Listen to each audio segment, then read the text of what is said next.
नमस्कार। तो आखिरकार इंतजार खत्म हुआ। राजस्थान कर्मचारी चयन बोर्ड मतलब RSSB ने वन विभाग में वनपाल के 259 पदों के लिए भर्ती का ऐलान कर दिया है। हाँ, और इसमें 213 पद तो है नॉन शेड्यूल्ड एरिया के लिए और 46 पद शेड्यूल्ड एरिया के लिए। बिल्कुल, हमारे पास ये पूरा ऑफिशियल नोटिफिकेशन है और आज हम इसकी हर छोटी बड़ी बात को गहराई से समझेंगे। मकसद साफ है, जो भी इस नौकरी के लिए तैयारी कर रहा है या करने की सोच रहा है, उसे हर नियम की, हर शर्त की पूरी साफ तस्वीर मिल जाए। एकदम सही।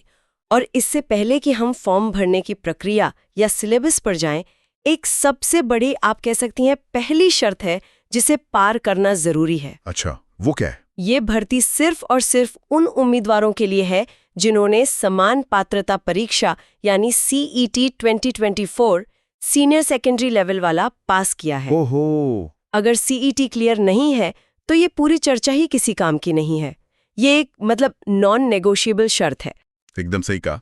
तो ये पहला फिल्टर हो गया। चलिए मान लेते हैं कि हमारे सुनने वाले CET पास कर चुके हैं, तो अब पहला कदम क्या होगा? जाहिर है एप्लीकेशन फॉर्म। ये प्रक्रिया कैसी है? प्रक्रिया पूरी तरह से ऑनलाइन है।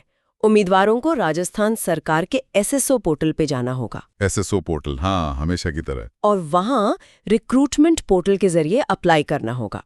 लेकिन यहाँ एक सिस्टम है, वन टाइम रजिस्ट्रेशन यानी OTR, और सारा खेल आप समझिए इसी का है। अच्छा, ये OTR का सिस्टम तो अब लगभग हर भर्ती में आ गया है। इसके बारे में कुछ खास है क्या? खास ये है कि अगर किसी ने पहले से OTR नहीं किया है तो उन्हें एक बार रजिस्ट्रेशन फीस देनी होगी। जनरल कैटेगरी और क्रीमी लेयर वाले पिछड़ा या अति पिछड़ा वर्ग के लिए ये 600 रुपए है। ओके। और राजस्थान के non creamy layer, EWS, SC/ST और दिव्यांगों के लिए ये 400 रुपए हैं। और अगर किसी ने पहले भर दिया तो अच्छी बात यह है कि अगर आपने पहले किसी और भर्ती के लिए ये फीस भर दी है तो आपको दोबारा नहीं देनी होगी। ये तो ठीक है, एक बार की फीस है।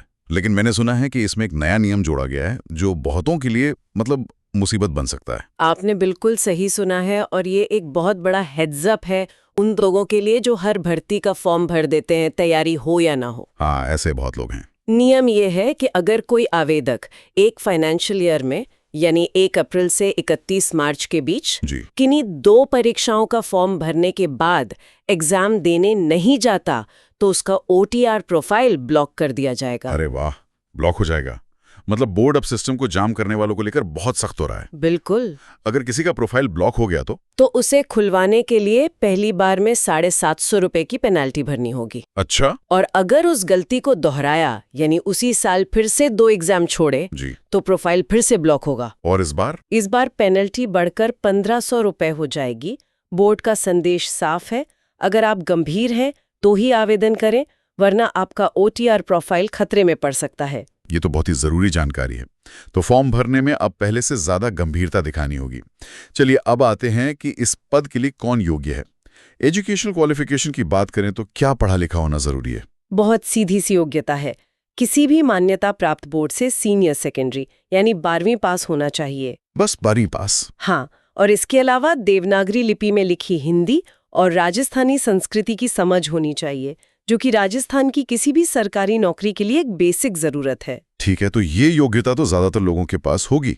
लेकिन वनपाल की नौकरी सिर्फ डेस्क जॉब तो है नहीं। बिल्कुल नहीं। ये तो फील्ड की नौकरी है, तो यहाँ शारीरिक योग्यता का भी कोई पैमाना होगा? बिल्कुल, और ये इस भर्ती का शायद सबसे महत्वपूर्ण हिस्सा है।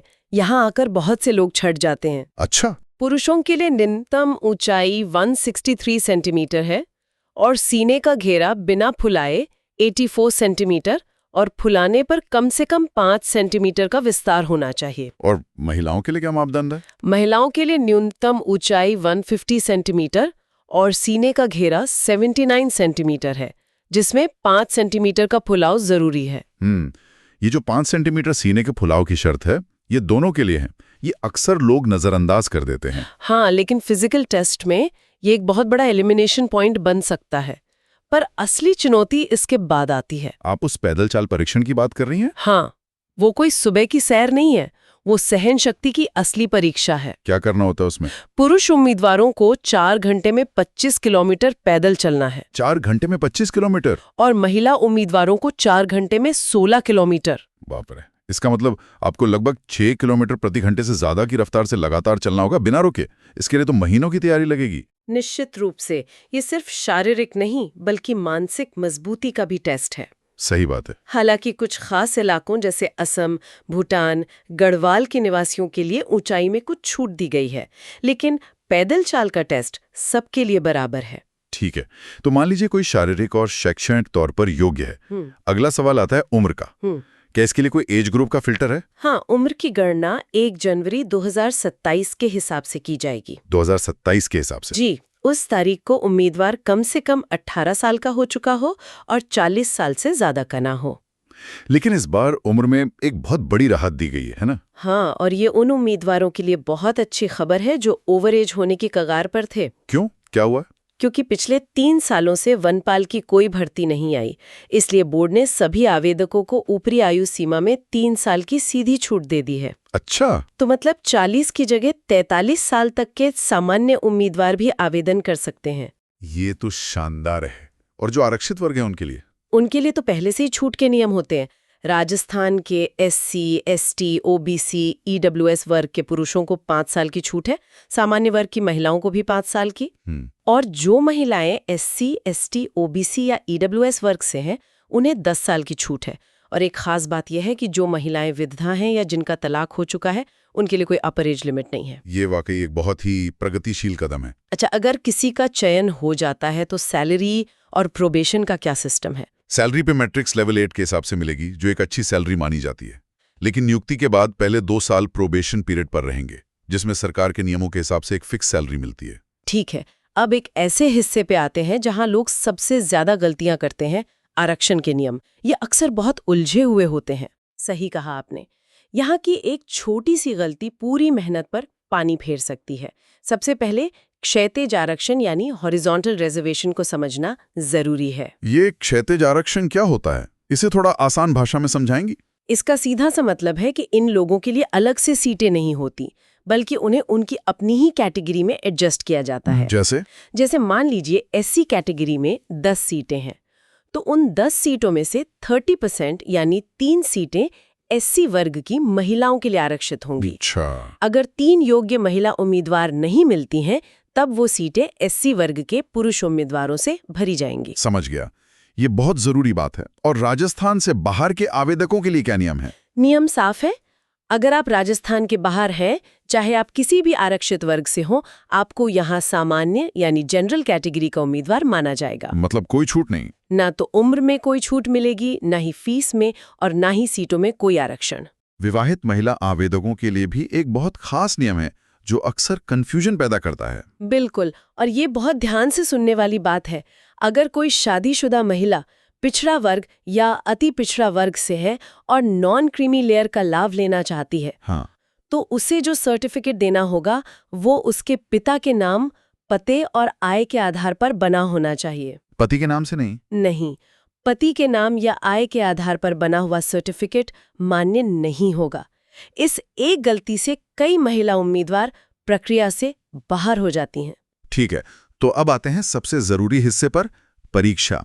आखिर ये चयन होगा कैसे? चयन का आधार एक लिखित परीक्षा होगी। ये परीक्षा ऑफलाइन यानी OMR शीट पर होगी। ओके। इसमें कुल 100 सवाल होंगे, सभी ऑब्जेक्टिव टाइप। हर सवाल 1 नंबर का, तो कुल 100 नंबर का पेपर हुआ।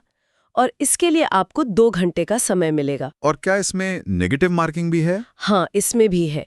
हर गलत जवाब के लिए 1/3 नंबर काटा जाएगा। 1/3? मतलब तुक्केबाजी यहाँ बहुत महंगी पड़ सकती है। बिल्कुल, आपको जो आता है वही करें, इसी में भलाई है। अगर हम सिलेबस की बात करें तो इन 100 सवालों में क्या-क्या पूछा जाएगा? सिलेबस को 4 हिस्सों में बांटा गया है और वेटेज बहुत साफ है।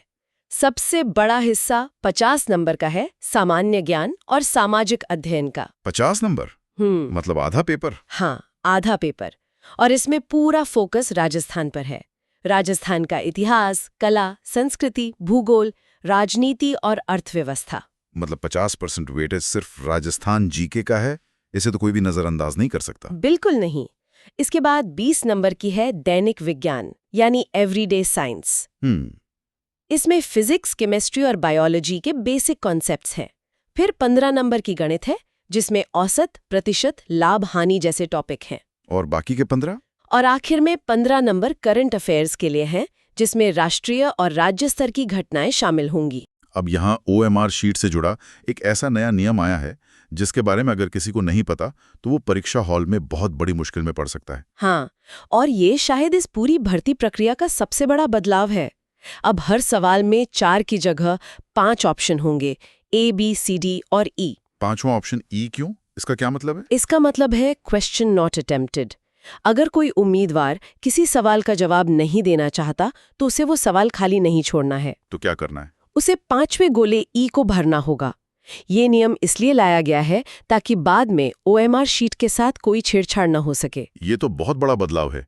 इसका मतलब है कि अब क्वेश्चन स्किपिंग की स्ट्रैटेजी पूरी तरह बदल गई है। हाँ, पहले आप मुश्किल सवाल छोड़कर आगे बढ़ जाते थे, अब आपको वापस आकर उन छोड़े हुए सवालों में ई गोला भी भरना पड़ेगा। टाइम मैनेजमेंट यहाँ बहुत ज्यादा जरूरी हो जाएगा। सिर्फ जरूरी ही नहीं बल्कि जानलेवा हो जाएगा अगर ध्यान नहीं दिया, क्योंकि नियम और भी सख्त हैं। और क्या है? अगर किसी उम्मीदवार ने 10% से ज्यादा सवालों में कोई भी गोला नहीं भरा, चाहे वो उत्तर का हो या ई ऑप्शन का, तो उसे सीधे सीधे अयोग्य घोषित कर दिया जाएगा। क्या कह रही हैं? 10% से ज्यादा खाली छोड़ने पर? हाँ, आपकी पूरी मेहनत, पूरी तैयारी एक झटके में खत्म हो सकती है। ये तो वाकई बहुत ही गंभीर बात है। मतलब अब हर सवाल को अटेंड करना ही है, चाहे जवाब देकर या ई भरकर। बिल्कुल, इसकी प्रैक्टिस तो मॉक टेस्ट में करनी ही पड़ेगी। अच्छा, अब सबसे जरूरी बात पर आते हैं, ये सारी प्रक्रिया शुरू कब हो रही है? ऑनलाइन आवेदन 6 जनवरी 2026 से शुरू होंगे और 4 फरवरी 2026 की रात 11:59 तक चलेंगे। तो जो भी उम्मीदवार तैयारी कर रहे हैं उनके लिए आपके कुछ आखिरी लेकिन सबसे काम के सुझाव क्या होंगे? देखिए, हम हर बार यही देखते हैं कि आखिरी दिनों में सर्वर पर इतना लोड होता है कि वेबसाइट ठप पड़ जाती है। हाँ, ये तो होता है। तो मेरी पहली सलाह है, आखिरी तारीख का इंतजार मत कीजिए। जैसे ही पोर्टल खुले, शुरू के कुछ दिनों में ही अपना फॉर्म भर दीजिए। और डॉक्यूमेंट्स के बारे में? ये दूसरी सबसे बड़ी गलती है। आपके जितने भी जरूरी दस्तावेज हैं, जैसे जाति प्रमाण पत्र, मूल निवास, EWS सर्टिफिकेट, वो सब फॉर्म भरने की आखिरी तारीख यानी 4 फरवरी 2026 से पहले के बने हुए होने चाहिए। अच्छा, उससे पहले के? हाँ, अगर आपका सर्टिफिकेट उसके बाद का है तो वो मान्य नहीं होगा। और फॉर्म भरते समय कोई खास सावधानी? हाँ, अपनी फोटो, हस्ताक्षर और अंगूठे के निशान को अपलोड करने के जो निर्देश नोटिफिकेशन में दिए गए हैं, उन्हें अक्षरशः पालन करें। कई बार लोग गलत साइज या फॉर्मेट में अपलोड कर देते हैं और फॉर्म रिजेक्ट हो जाता है। याद रखिए, ये एक बहुत बड़ी अपॉर्चुनिटी है। इसे छोटी छोटी लापरवाहियों की वजह से गंवाना नहीं चाहिए। तो आज की इस पूरी बातचीत का सार निकालें तो हाँ, राजस्थान वनपाल भर्ती के लिए CET 2024 पास होना पहली सीढ़ी है। शारीरिक मापदंड बहुत कड़े हैं और उनकी तैयारी पहले से करनी होगी। बिल्कुल। और ऑनलाइन आवेदन से लेकर OMR शीट भरने तक अब हर कदम पर पहले से ज्यादा सावधानी और जागरूकता की जरूरत है, खासकर OMR के 5वें विकल्प और परीक्षा में न जाने पर लगने वाली पेनल्टी को देखते हुए। एकदम सही। और मैं आखिर में एक बात कहना चाहूंगी, वनपाल का पद सिर्फ एक सरकारी नौकरी नहीं है। ये प्रकृति के संरक्षण और प्रबंधन से जुड़ी एक बहुत बड़ी जिम्मेदारी है। इस परीक्षा का जो सिलेबस बनाया गया है वो सिर्फ आपका ज्ञान नहीं परखता, बल्कि ये भी देखता है कि आप अपने राज्य यानी राजस्थान को कितना समझते हैं, उसकी जमीनी हकीकत से कितने वाकिफ हैं। इसी बात से जुड़ा एक विचार हमारे सुनने वालों के लिए छोड़ जाते हैं। ये सोचने वाली बात है कि एक सफल वनपाल बनने के लिए परीक्षा पास करने के अलावा और किन व्यवहारिक कौशलों की जरूरत हो सकती है। जैसे शायद धैर्य, प्रकृति के संकेतों को समझने की क्षमता और मुश्किल हालात में अकेले फैसले लेने का साहस। क्या ये गुण किताबों से सीखे जा सकते हैं? इस पर जरूर सोचिएगा।